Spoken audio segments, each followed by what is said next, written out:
J-E-L-L-O. The Jell-O program, starring Jack Benny with Mary Livingston and Phil Harris and his orchestra. The orchestra opens the program with By Myself from Between the Devil.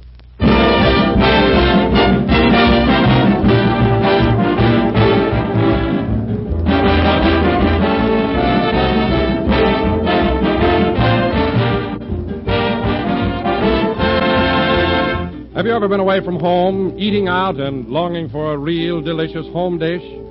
Well, that's the time to ask for Jell-O, because Jell-O always tastes delicious wherever you have it, at home or in a restaurant.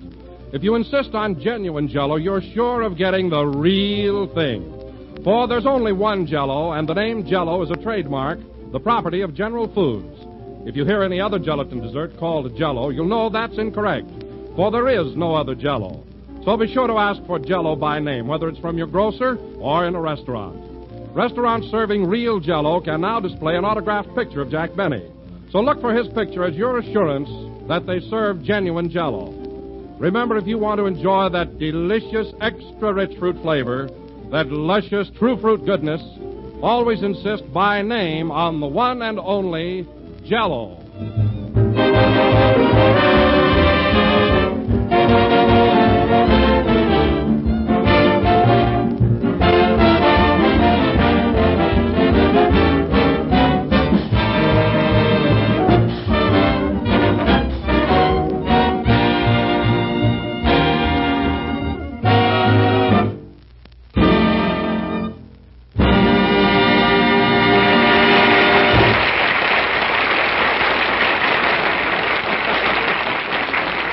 That was By Myself from Between the Devil, played by Phil Harris and his orchestra. And now, ladies and gentlemen, as is customary, every Sunday night at this time, we bring you... Hello, Don. Oh, hello, Jack. Hiya, Phil. Okay, Jackie. Hello, Don. Greetings, Phil. How are you, Kenny? Hi. Hello, Phil. How's the boy, Kenny? Hello, fellas. Hi, Jack. Hiya, Mary. Hello, audience. Hello, Jack. Well, we're all here.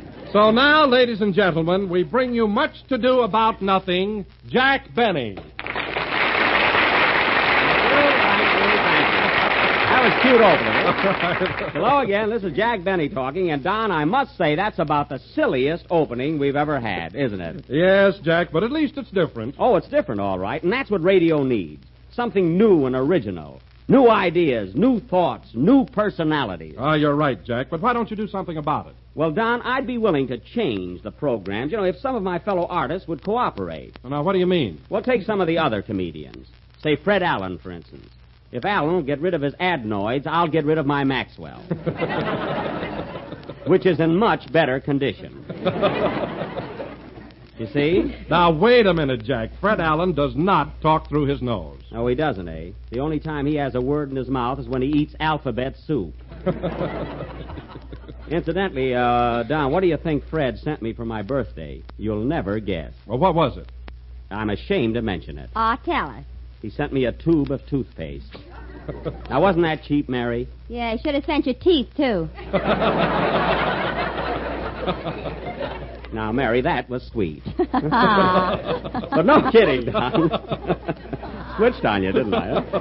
But no kidding, Don. As I was saying, for the rest of this season, we ought to forge ahead and make a lot of changes on our program. Well, I can help a lot, Jack. For instance, from now on, instead of saying, look for the big red letters on the box, I can say, look for the massive scarlet insignia on the container. Yes, you could, Don. See? And you could also say that it comes in 5 minus 2 plus 3 delicious flavors. That's what we need, radical changes. See, I've got a great idea, Jack. What is it, Mary? Well, I could bring Mom out here from Plainfield, and she'd fit swell on our program. Well, it's an idea, but we can't use your mother.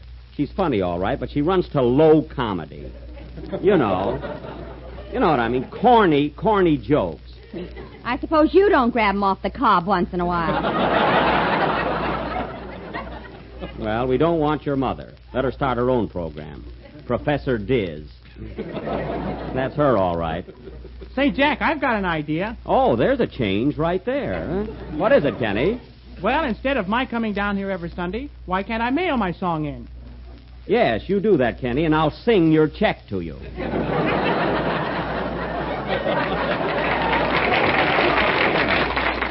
I hope so. I've been whistling for it for 3 weeks. Now, look, fellas, we're getting away from the subject. I'm just trying to find a way to change this broadcast. Have you any suggestions, Phil? Yeah, what this program needs is a good 5-cent cigar with a comedian on one end. Now, listen, Phil, while we're making bright suggestions, this program could stand some changes in the music department. We never know what you're playing. Is that so? Yeah, you never played a song yet that we couldn't start a contest on. Why, Phil, your orchestra played Rosalie last week. I got to get that right. Why, Phil, your orchestra played Rosalie last week, and the whole audience stood up. They thought it was the Star-Spangled Banner. So did I. I took my hat off. Go on, you haven't worn a hat since your last permanent. Come in. Hiya, Buck. Remember me? Oh, hello, Andy. Hello, Andy. Well, say, you have been quite a stranger around here. We've missed you, Andy. Where have you been the last few weeks? Well, I figured you didn't need me, Buck. I was going to come a couple of weeks ago, but you had Robert Taylor here. Oh, well, you could have been here at the same time. After all, you and Taylor don't conflict. Well, I don't know about that. We're both crazy about Barbara Stanwyck. Oh, you are, eh? Yeah, only I'm just crazy. Say, at that, you might give Taylor a real race. Shucks, I'd rather run against Pompoon. Now, you're too modest, Andy. You want me to tell you something? I think you're a very attractive fellow. Oh, go on. I ain't got no more sex appeal than a poached egg. What made you wait so long before you answered? It's written right there, Andy. I can't understand it. I was laying the egg. Oh, you were laying the egg. You said it. You certainly were. Well, tell me, Andy, how are your folks? Oh, well, Ma's all right, but Pa's having a lot of trouble with the government over his income tax. Oh, what's wrong? He put our bull down as a dependent. Oh, he couldn't get away with it, huh? Well, they didn't mind that so much, but when he put Ma down as a bad investment, they objected. Well, it'll all work out. Stick around, Andy. Say, Kenny's going to sing in a minute, and then we'll have a little chat, huh? Okay, Buck. Hey, wait a minute. What do you got in that basket? You going shopping? Oh, doggone, I forgot all about it. Here, Buck, Ma sent you a little birthday present. Better late than never. Well, thanks. It was awfully sweet of her. What is it, Andy? 11 eggs. 11 eggs?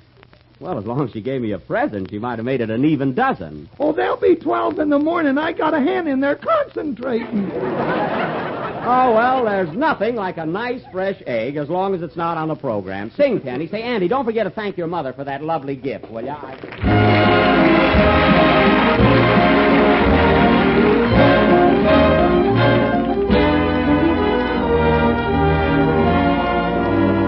Yes, we've traveled far and wide together. Did we travel too fast? Now I reminisce and wonder whether any good things ever last. But that dear is past. So thanks for the memory of rainy afternoons, swingy Harlem tunes, and motor trips, and burning lips, and burning toast and prunes. How lovely it was.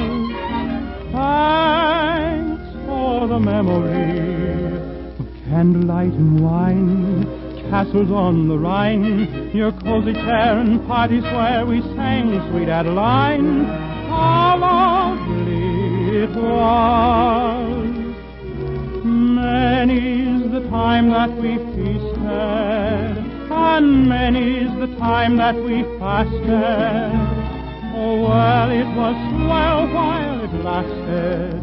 We did have fun, no harm done.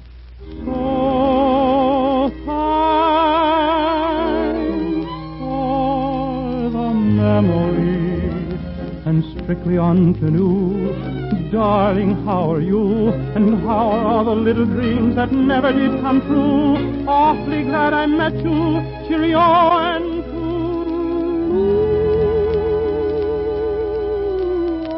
And thank you so much.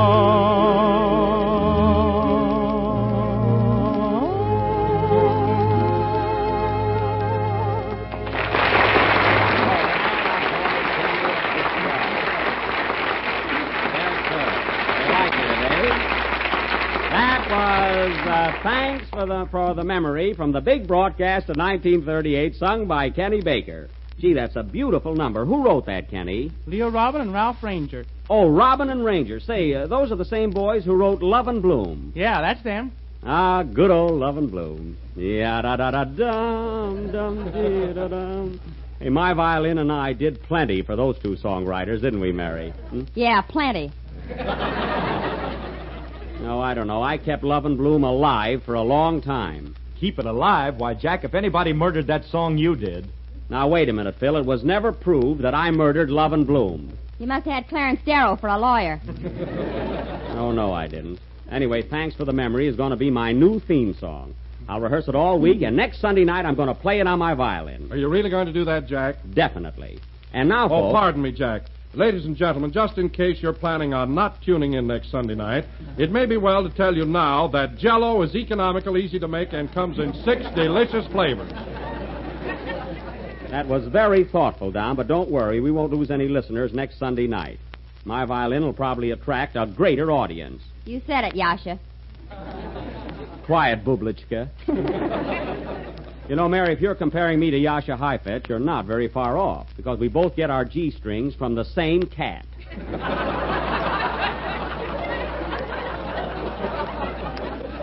We really do. Anyhow, folks, as I started to say before we were rudely interrupted by Heifetz, for our feature attraction tonight, we will continue with our thrilling sea drama, which we started last week. The second and final episode of that Warner Brothers' first national production, Submarine D-1. Oh, go away. As you may remember, last week, Submarine D-1 left New London, Connecticut, en route to San Diego by way of the Panama Canal. We almost reached Panama when suddenly we ran out of gas. We ran out of jokes, too. We did not. Our half hour was up. Now, once more, I will play the part of Butch O'Benny, Chief Petty Officer. And, Mary, you'll have to be a sailor again this week. You know, Slug Livingston. Gee whiz, if you're short of men, why don't you hire a couple of actors? I'm not going way out to the racetrack just for that. Anyway, you played the part all right last week. When you put on your sailor suit, you look just like a man. I don't know about that. I passed a couple of fellows, and they yelled, "Shape ahoy."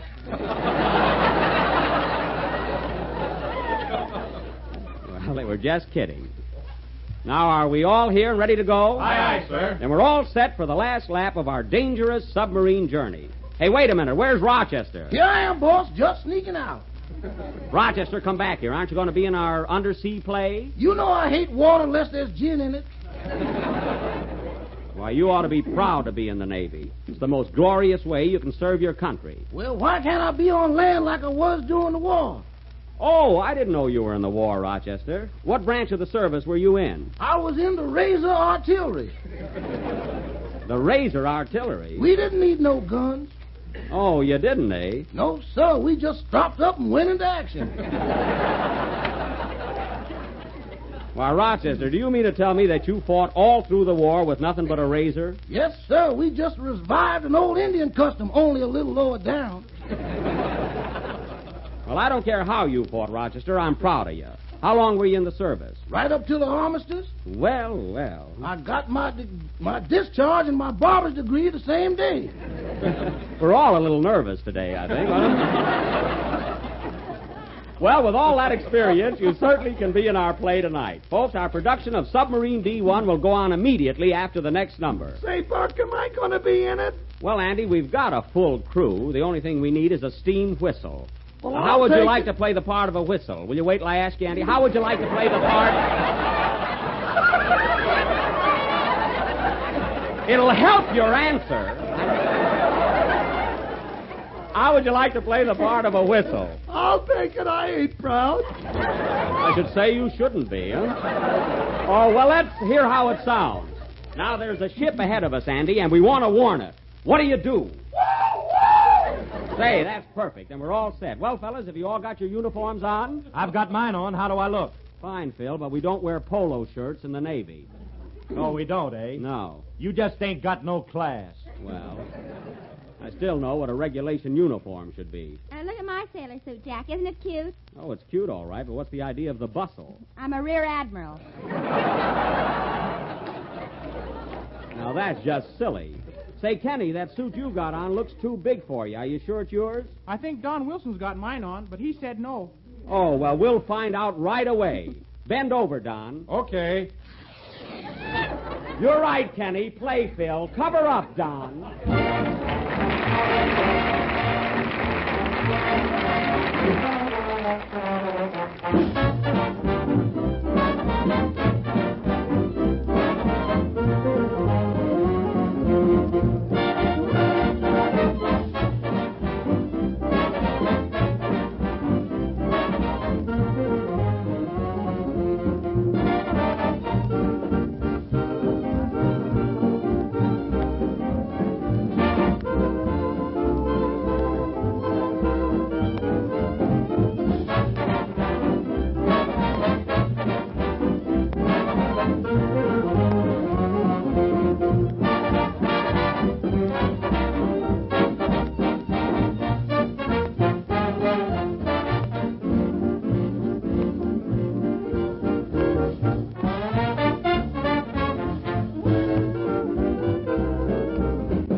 How'd You Like to Love Me from College Swing, played by Phil Harris and his Seasick Ensemble. And now, ladies and gentlemen, for the second and final episode of our Epic of the Navy, Submarine D-1, or Butch Benny Sinks Again. Sinks? You heard me.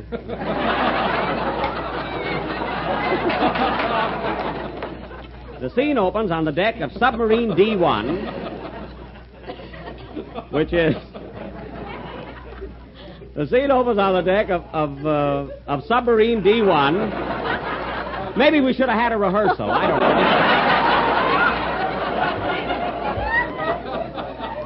know. Which is anchored off Panama and about to shove off for San Diego. Curtain. Music.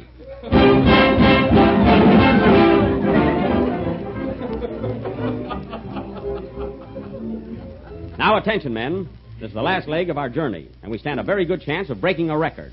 As soon as roll call is over, we're going to shove off. All right, men, fall in. Not in the water, Baker. Pull them out, fellas. Aye, sir. Hey, Baker, when I say fall in, that doesn't mean fall in the water. Well, this is a fine time to tell me. There, now, stay on deck after this. Now, attention, roll call. Slim Wilson. Aye, aye, sir. Lucky Baker. Aye, aye, sir. Sock Harris. Aye, aye, Kerr. Kerr. Just for that, Phil Harris, you're going to be put in the brig. Slug Livingston. Aye, aye. Aye, aye, what? Move over, Phil.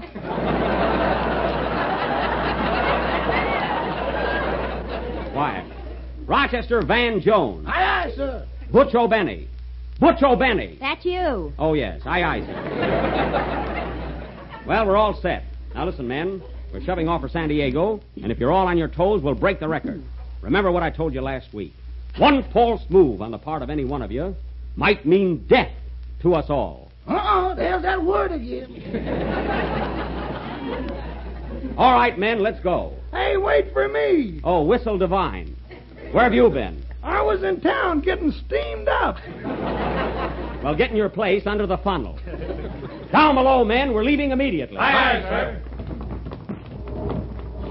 All right, men, weigh anchor. Take charge, Wilson. Aye, Chief. Check air on manifold. Check air on manifold. 1 turn on starboard. 1 turn on starboard. 1 ham on rye. 1 ham on quiet. Full speed ahead. We're off to San Diego.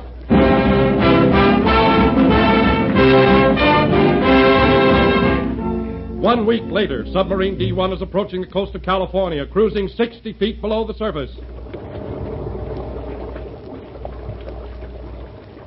Well, men, everything is going along fine. All we got to do is keep up our present speed. Hey, Chief, we're slowing down. We are? Slowing down nothing. We've stopped. Hey, Harris, what'd you stop the boat for? There's a red light against us. Red light? That's a lobster. Go right through. All right, but if I get pinched, it's your fault. Some navigator. Hey, Rochester. You want me, boss? Yeah, what are we going to have for lunch? Clam juice, clam broth, clam chowder, and clam chops. Clams, fish, seafood. Why don't we have pork chops once in a while? If I could ever catch a pig in swimming, we will. I haven't tasted meat for a week. Boy, how I'd like to sink my teeth into a nice, thick, juicy sirloin steak. Can I have a bite? You keep away from my steak. Hey, boss. Yes? Do you want this dream rare or well done? Rochester, get back to the galley. Hey, Slug, Yes, Chief? where are you going with those curtains? I'm going to hang them over my window. There's been a halibut peeking in all week. A halibut peeking in. That's nothing to get upset about. Oh, no. Last night he winked at me. Oh, you're imagining things. I am, eh? Then who sent me these water lilies? Now get back to the periscope and keep your eyes open. I don't want any accidents. Hey, Baker, what do you got strapped on your back? A parachute. A parachute? What good is a parachute in a submarine? My hammock's on the ceiling. Now, don't open that thing in here. We're too crowded now. What's that? A school of fish. They're having recess. Oh, I thought it was the good humor man.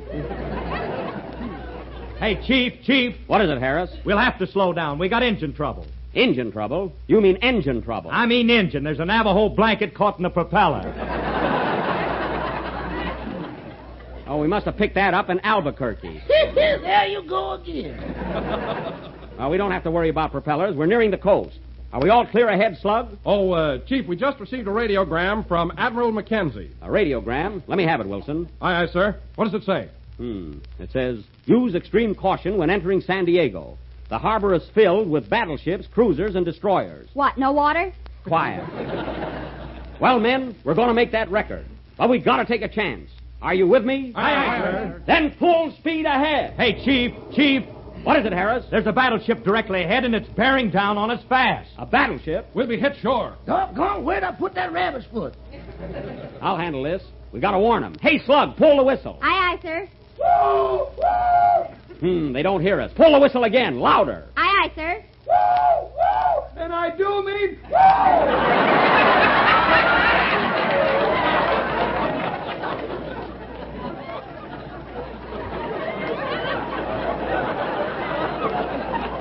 They still don't hear us. What are we going to do? You better think fast, Chief. I got an empty main ballast tank. Reverse rear engine.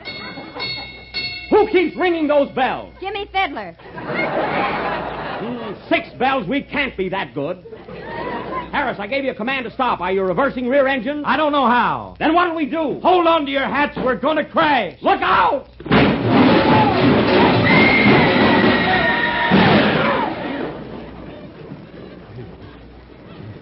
Now keep cool, men.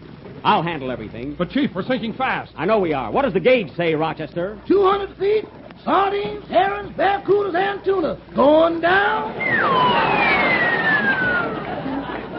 Look at all that salt water pouring in. What'll we do? Let's make some taffy. We haven't time for that. We're still sinking. 300 feet, mackerel, pickerel, whales, sharks, and mountain trout. Going down.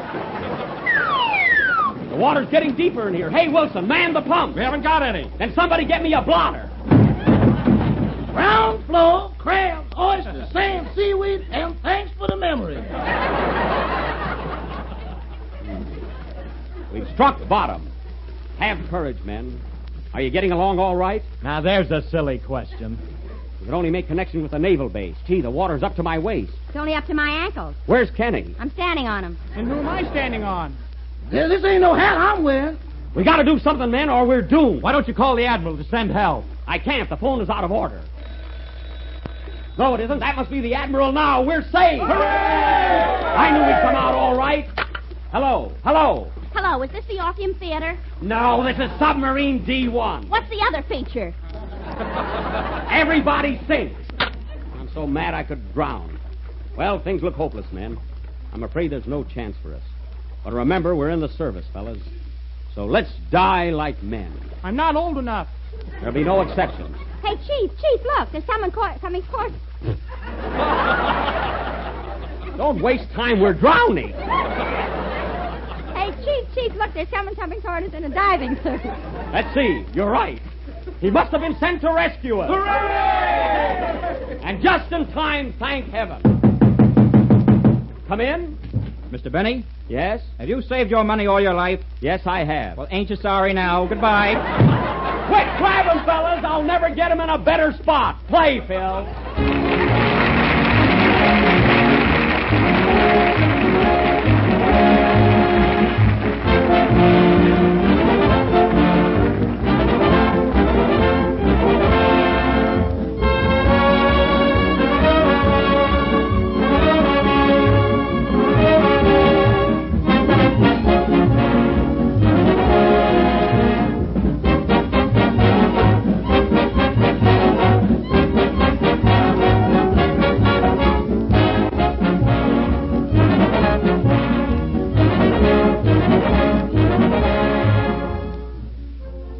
Here's something new and different for dessert.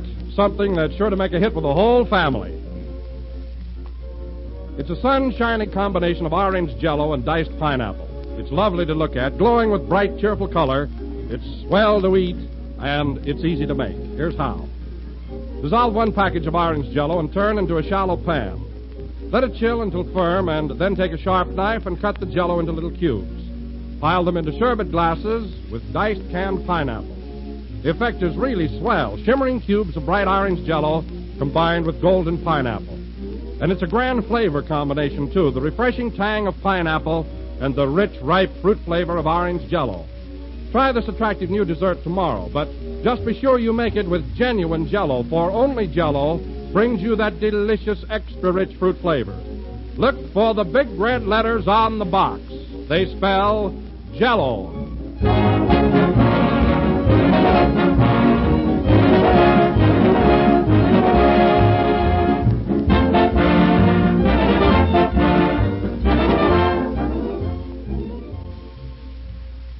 This is the last number of the 22nd program in the new Jello series, and we'll be with you again next Sunday night at the same time. And now, ladies and gentlemen, I would like to take just a moment to welcome 2 very good friends of mine, Lum and Abner, who have joined the General Foods radio family and make their initial appearance for Postum this week. I hope you'll all be listening in. Well, fellas, now that our play, Submarine D, is over, let's get out of this submarine and get out to the surface. You better not do that, Jack. Why not? The Warner Brothers are waiting for you. Oh, well, it's comfortable here. Good night, folks.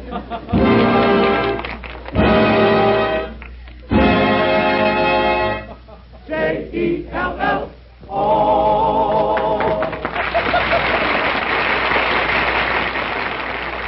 Lum and Abner begin their new series of programs for Postum this week. Consult your local newspaper for time and station. Kenny Baker appears on the Jello program through courtesy of Mervyn LeRoy Productions. The tune Jubilee is from Every Day's a Holiday. This is the National Broadcasting Company.